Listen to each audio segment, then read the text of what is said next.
আগামী 1 মাসের মধ্যে আমরা ওখানে যারা স্থানীয় নেতৃত্ব আছেন আমাদের দলে, ব্লক সভাপতি, অঞ্চল সভাপতি এবং আমাদের জেলা সভাপতি সবার সঙ্গে সমন্বয় রেখে আমাদের শীর্ষ নেতৃত্বের অনুমোদন সাপেক্ষে কয়েক হাজার বিজেপি কর্মী সমর্থক আমাদের দলে যোগদান করতে চলেছেন।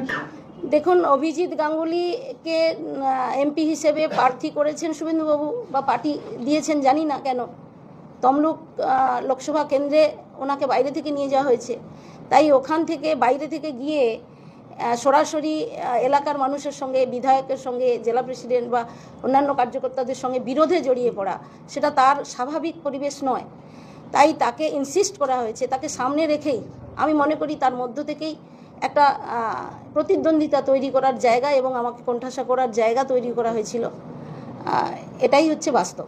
বিজেপির বিধায়ক হিসেবে এলাকায় কোনো রকম কোনো সুযোগ আমাদের কর্মীদের করে দেওয়ার কোনো অধিকার আমার নেই। সেই জায়গা থেকে দাঁড়িয়ে আমার মনে হয়েছে যে রাজ্যের সরকার, রাজ্যে যিনি আছেন মাননীয় মুখ্যমন্ত্রী মমতা ব্যানার্জি, তার হাত ধরেই এই এলাকার মানুষের কিছু উন্নয়ন করা সম্ভব। এলাকার বেকার যুবকদের, সেই সঙ্গে শিক্ষিত বেকার প্রতিনিয়ত বাড়ছে।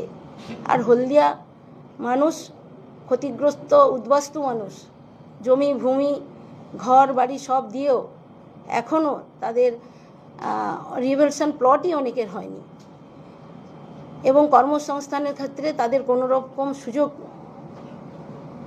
দেওয়ার ক্ষেত্রে অনেক প্রতিবন্ধকতা তৈরি হয়েছে।